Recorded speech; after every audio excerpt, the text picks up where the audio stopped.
The metal door hissed open, and Kyle Harper stepped into his quarters aboard the research station orbiting the gas giant they called Zoo 7, and he was tired from another 14-hour shift analyzing mineral samples from the nearby asteroid belt. But before he could even remove his work jacket, he noticed something was different in his room. The air felt warmer, and there was a faint scent he could not identify. It's something sweet but also sharp like electricity before a storm, and then he saw her standing near his observation window, looking out at the swirling orange clouds of the planet Balashi. Was tall, perhaps 6.5 feet, with skin that seemed to shimmer between deep purple and midnight blue, depending on how the light hit.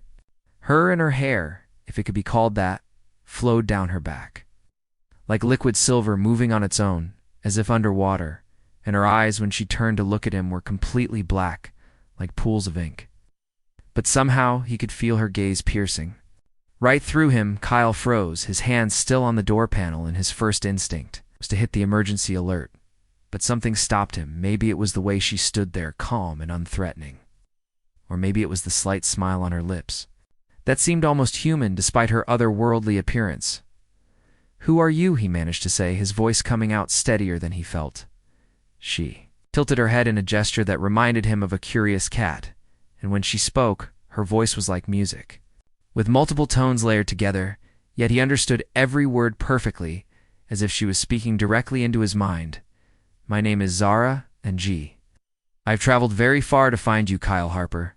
"How do you know my name?" he asked, taking a small step backward toward the door panel. "I know many things about you," she said, turning fully to face him, and he noticed she wore what looked like a bodysuit, made of the same shimmering material as her skin, hugging every curve of her alien form. "And I know you are the one I have been searching for across 12 star systems." Kyle felt his heart racing, and this had to be some kind of mistake, or maybe he was hallucinating from too much time in zero gravity, but she looked so real, so solid standing there. "In his quarters there must be some confusion," he said, trying to sound reasonable, "and I am just a mineralogist, and I study rocks and nobody special." She moved toward him then, and her movements were fluid and graceful, like she was gliding rather than walking, and Kyle found himself unable to move as she approached, stopping just a few feet away from him. "You are more than you know," she said, and her black eyes seemed to reflect the light from the window behind her, and "your species calls it luck or coincidence, but my people know the truth, and there are patterns in the universe, connections that bind certain individuals across the stars, and you. We are connected. This is crazy," Kyle said, but his voice lacked conviction because part of him, a part he did not want to acknowledge, felt something when she spoke those words. A strange pull in his chest, like recognition of something he had never known he was missing. "The station will have security here any moment," he added, trying to regain some sense of control over the situation, "and they monitor all the corridors and airlocks." Zara smiled wider, and it was a beautiful smile despite the alienness of her features. "They cannot detect me," she said, "and my technology is far beyond what your station possesses, and I passed through your barriers like they were not even there. And besides, I did not come here to harm you or cause trouble." "Then why are you here?" Kyle asked. She took another step closer, and now he could feel the warmth radiating from her body, and that strange electric scent was stronger, making his head feel light. "I came here for you," she said simply, "and nothing else." Kyle swallowed hard, trying to process what was happening, and this was beyond anything in his training or experience. An alien contact was supposed to go through official channels with protocols and teams of diplomats and scientists. Not like this, not alone in his quarters with a being who looked at him like she knew his deepest secrets. "I do not understand." He said, "You will," she replied, and reaching up to the collar of her shimmering suit, and in one smooth motion she began to unfasten it. Kyle eyes went wide. "And what are you doing, showing you that I have nothing to hide?" she said, and the suit parted down, the front revealing the luminescent skin beneath, and no fear at all in her movements. "And my people do not have the same modesty customs as yours, and among my kind. Trust is shown through vulnerability." The suit slipped from her shoulders, and Kyle found himself staring, unable to look away, even though his mind was screaming that this was inappropriate, that he should stop this somehow.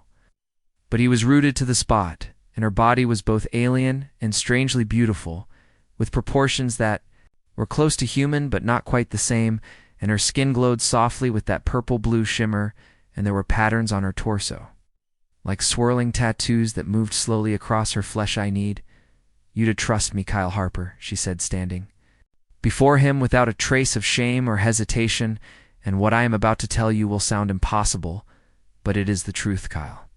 Finally found his voice, though it came out hoarse, "And you could have told me with your clothes on."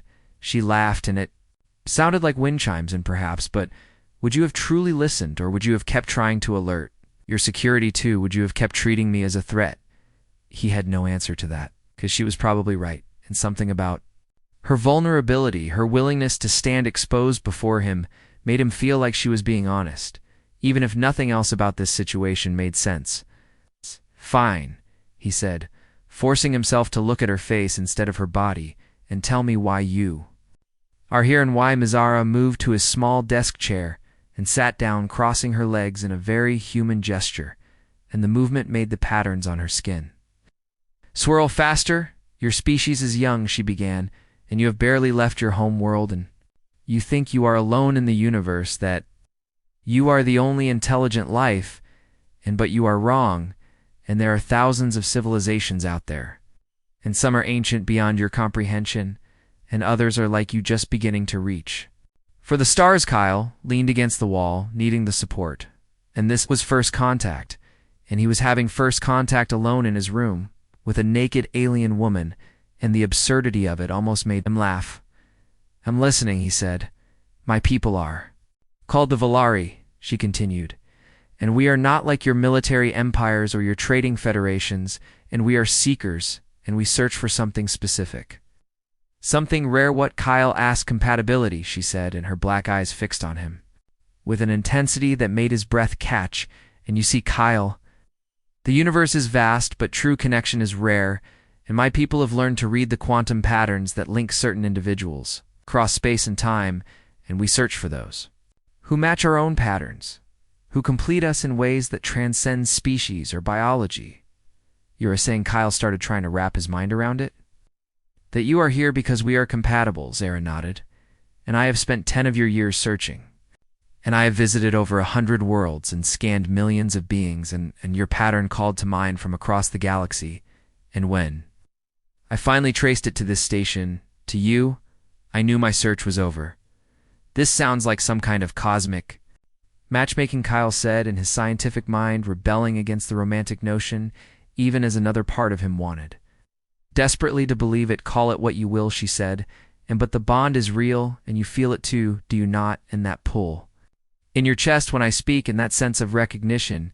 He did feel it, and he had felt it from the moment he saw her, but he did not want to admit it, because admitting it meant accepting that everything he knew about the universe had just changed forever. "Even if what you are saying is true," he said, "and what are you asking from me? And why reveal yourself like this?" "Because I am tired of searching," she said, in her voice carrying a note of vulnerability that surprised him, "and because I want to know if you feel what I feel, and because among my people we do not play games or hide behind customs when we find our match, and we are direct." Kyle ran a hand through his hair, trying to think clearly, and his entire worldview was crumbling. And aliens existed, and they had technology that could bypass all of Earth's defenses, and one of them was sitting naked in his quarters, claiming they were meant to be together. "I need time to process this," he said. "I understand," she replied, but time is something we may not have much of, and my presence here will eventually be detected by your governments, and when that happens, they will separate us and study me and question you. And we will lose this chance for what?" Kyle asked to choose, she said, standing up and moving toward him again, and the patterns on her skin glowing brighter. "And among my people, when a match is found, both individuals must agree to the bond, and it is not forced, and you can refuse me, Kyle Harper, and I will leave, and you will never see me again, but if you accept, then we begin something new together."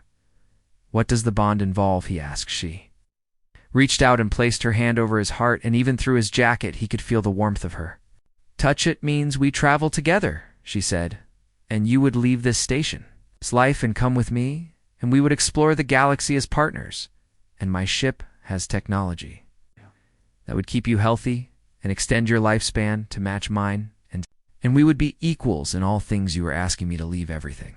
Kyle said, and my job and my life and Earth and everything I know.